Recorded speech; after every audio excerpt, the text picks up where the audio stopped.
የክፉ አድራጊዎች መጠጊያና ረዳት መሆን ወንጀል ነው። አጋሰስ በልጓም በሬ በማነቆ ውሻ በሰንሰለት ሰው ብቻ መያዣ ማሰሪያ ጠፋለት። ይህ የሽሙኔ መጽሐፍ ደራሲ መስፍን ወንደሰን ከመጽሐፉ የተወሰደ ግጥም ነው። ይቅርብሽ ያላትን አፍቃሪ አይቀርብኝም ብላ ኋላ መልሳ ይቅርብኝ ስላለች ገጸ ባህሪ ለማሳየት ቃል አካል ባለው አጭር ታሪኩ ጽፎታል። የኔ ግን ተጠየቅ ሌላ ነው። ሞራልና ሃይማኖት የገነቡት ሰብአዊነት እነርሱን አንድ መነሻ ያደረገው ሕግስ የሰው መያዣ ማሰሪያ ልጓሙ አይደሉምን የሚለውን እጠይቃለሁ።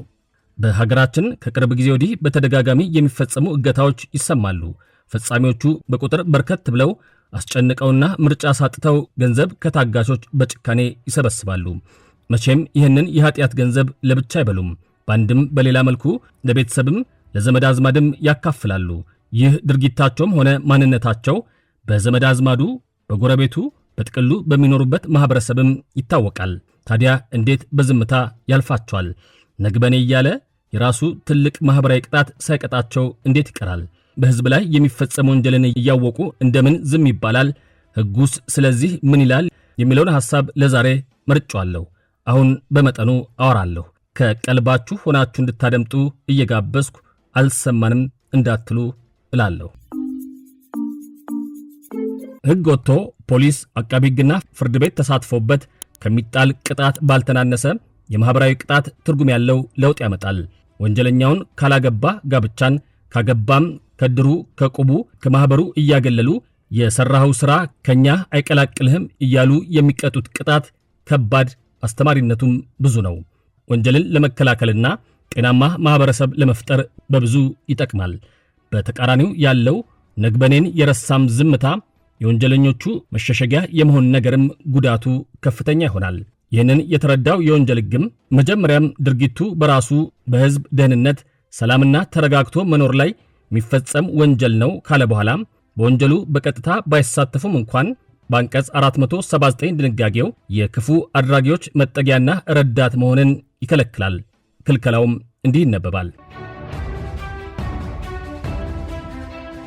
አንቀጽ 479 የክፉ አድራጊዎች መጠጊያና ረዳት መሆን ማንም ሰው በዚህ ሕግ ስለ አባሪነት በተደነገገው መሠረት ከሚያስቀጡት ሁኔታዎች ውጪ ሀ በህብረተሰብ፣ በግለሰቦች ወይም በንብረት ላይ ወንጀል ለመፈጸም በተቋቋሙ የክፉ ድርጊት ቡድኖች ወይም ማኅበሮች አባላት ሳይገደድ እያወቀ መጠጊያ ወይም ቀለብ የሰጠ ወይም በማናቸውም ሌላ መንገድ የረዳ ወይም መኖሪያ ወይም መሰብሰቢያ ቦታ የሰጠ እንደሆነ ከ6 ወር በማያንስ ቀላል እስራትና በመቀጮ ይቀጣል።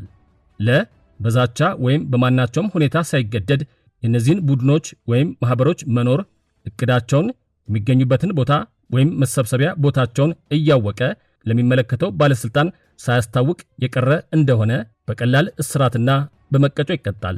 2 ቡድኑ ወይም ማኅበሩ በጣም አደገኛ እንደሆነ ወይም መጠጊያ መስጠቱ ወይም መርዳቱ የተፈጸመው በልማደኝነት እንደሆነ ቅጣቱ ከ1 ዓመት የማያንስ ቀላል እስራት ይሆናል። በመጨረሻም በሀገር ሕገ መንግሥታዊ ሥርዓት የፖለቲካና ግዛታዊ ሉዓላዊነት እንዲሁም በመከላከያ ሰራዊትና በወታደራዊ ግዴታዎች ላይ የሚፈጸሙ ወንጀሎችን አለማስታወቅ ወንጀል ነው ተብሎ ተደንግጓል። ከነዚህ 2 ሁኔታዎችም ውጪ ግን ወንጀልን አለማስታወቅ በወንጀል ሕግ አንቀጽ 443 ወንጀል ነው ተብሎ ተደንግጓል። ሁላችንንም የሚመለከተው ይህ ሕግ እንዲህ ተብሎ ተጽፏል። መሰናበቻይም ሆኗል። 1 ማንም ሰው በቂ ምክንያት ሳይኖረው ሀ በሞት ወይም በዕድሜ ልክ ጽኑ እስራት የሚያስቀጣ ወንጀል መፈጸሙን ወይም የወንጀለኛውን ማንነት እያወቀ ለሚመለከታቸው ባለሥልጣኖች ሳያስታውቅ የቀረ እንደሆነ ወይም ለ በሕግ ወይም በሙያው ደንቦች ለሕዝብ ደህንነት ወይም ሰላምና ሥርዓት ሲባል አንዳንድ ወንጀሎችን ወይም አንዳንድ ከባድ ሁኔታዎችን ለሚመለከታቸው ባለሥልጣኖች የማስታወቅ ግዴታ ያለበት ይህን ግዴታውን ሳይፈጽም የቀረ እንደሆነም ከብር 1000 በማይበልጥ መቀጮ ወይም ከ6 ወር በማይበልጥ ቀላል እስራት ይቀጣል።